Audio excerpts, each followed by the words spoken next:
Hey guys, so today I would like to talk about some basic security add-ons available for the Firefox and Chromium based browsers. I also have a few channel announcements, but I will do them at the end of this particular video.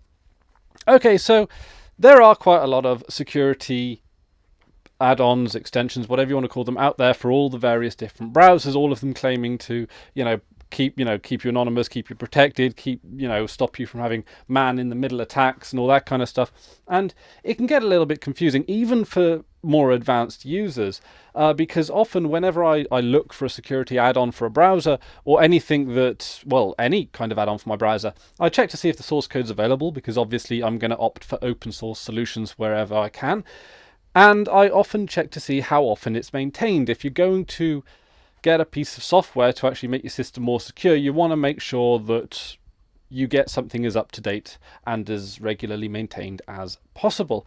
And the more I do this, the more and more projects I find which have been abandoned several years ago and aren't really still maintained, and as thus are probably more of a security liability than they are to tighten up any holes. There are also a lot of companies out there that you kind of have to trust as well. This not only goes for closed source solutions. There was, of course, there still is, this issue with the Ghostery privacy add-on. I'll put a link to it down in the description. I'll let you read and sort of check out the add-on for yourself, but I don't recommend it because they make some of their profits out of it by actually selling your data. And data collected by that add-on. So it, in a way, kind of defeats the objective. Yes, they say that they anonymize it and all that kind of stuff. I don't know. It doesn't seem to be necessarily neither the most ideal or logical solution to the problem of security online. It's probably, if we're completely honest, a step in the right direction, but you're really, again, bringing this element of trust into your security setup, and that's something you don't want to do. Security is about not having to trust. That's the thing. It's about keeping yourself secure regardless of the actions of other people. At least that's how I sort of interpret digital security. It's making sure that you're protected and that you're effectively independent. There's a lot of independence when it comes to the values of independence, the sort of principle of independence, because when you're independent, you can look after yourself. So obviously, security in its wider capacity often means questioning whether or not we need to use things like the cloud and how much information should be stored on whatever servers and all that kind of stuff.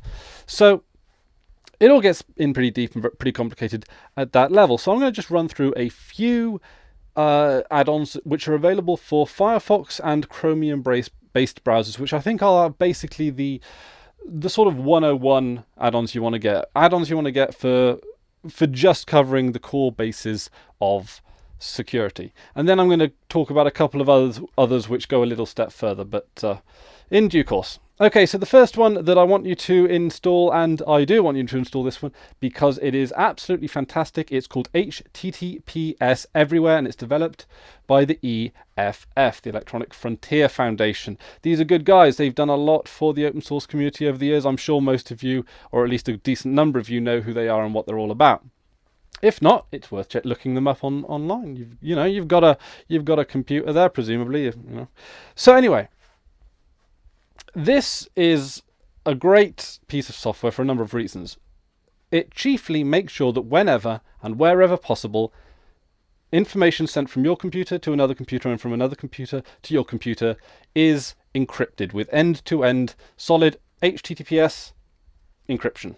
This should be pretty standard across the huge majority of websites that exchange any kind of data, and for all intents and purposes, any website worth its salt does. But this add-on effectively makes sure, and I like this add-on because it stays out of the way. There is contingency documentation in case a website isn't exactly viewable the way that you want, or you can't access a website the way that you want because HTTPS is for some reason in the way. There's documentation you can read to get around that, but I have never once had a single problem with that add-on. But it does make sure that you communicate securely whenever possible. And it's one thing that you can just set and forget. It's very often, one of those things where you can forget to install it on a new browser or on a new machine, but it is a pretty nifty essential. I'll link to the web page explaining sort of more about the software and, of course, the software itself. And this goes for anything that I mentioned here today. Okay, so the next one, and this is a slightly further step into the world of browsing more securely, is Privacy Badger. Okay, so as I understand it, Privacy Badger works heuristically, which means that it looks at your web traffic, it looks at the web pages that you are surfing, it analyzes the information going between you and the website that you are visiting, and it stops any third parties from taking your information. It just makes sure that the communication between you and the website / person that you're communicating with effectively stays that way and that third parties stay out. Now, as I understand it, they are attempting to sort of expand that into even more privacy and to make it even more secure, but it is, at the time of recording this, I want to say a work in progress, but it's significantly further down the line than a work in progress. It's a finished work with strong aims of improvement. Okay, so there are two more add-ons which I want to finish off this list with, but I've left them to the end because they're a little bit more complicated. First off is NoScript, and then the second one I'm going to talk about is ScriptBlock. They both effectively do the same thing, but NoScript works with Firefox and ScriptBlock works with Chromium-based browsers.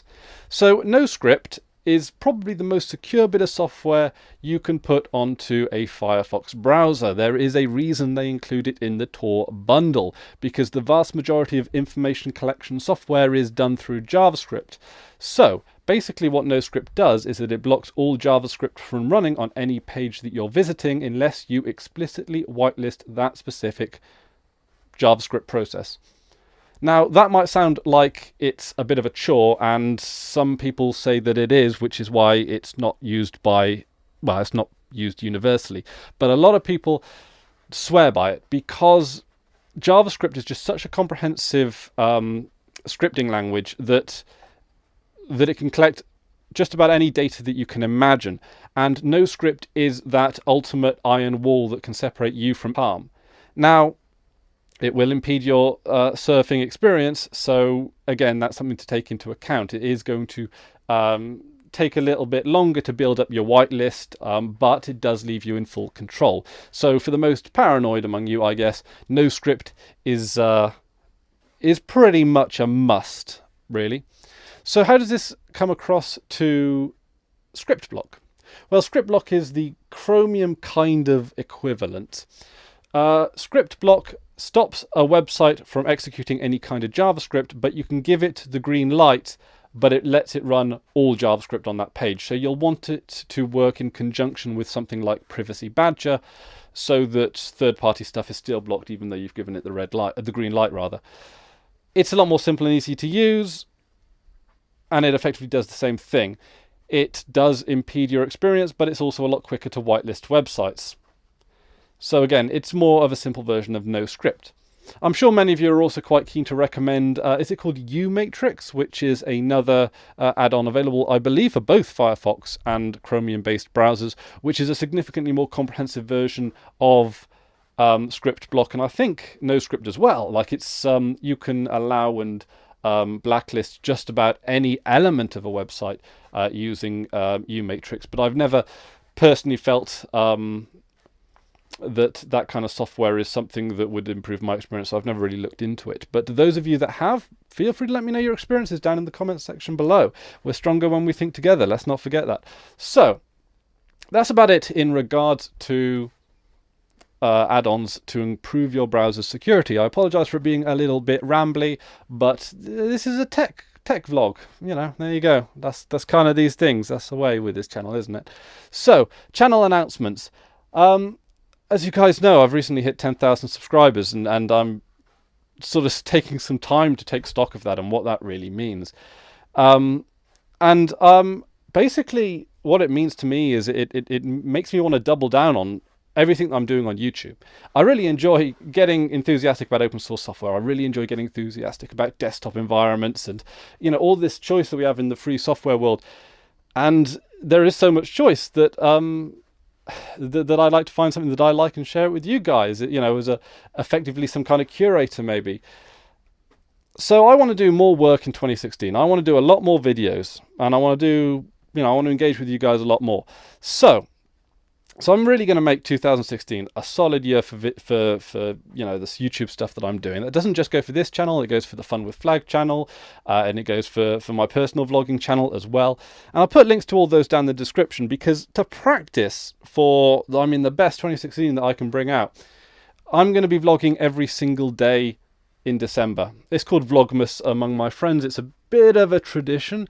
And basically, I'm using it as a way to get into the rhythm of a video creation workflow.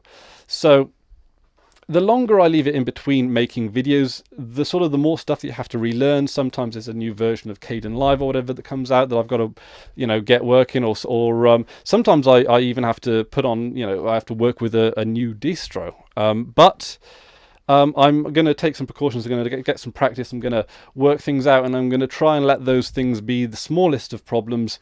I'm actually going to try and get rid of them as problems in time for 2016, and Vlogmas is a pretty good dry run for that kind of thing. So I'm basically intending to vlog every single day this December, so that I can get a decent workflow down for a solid 2016.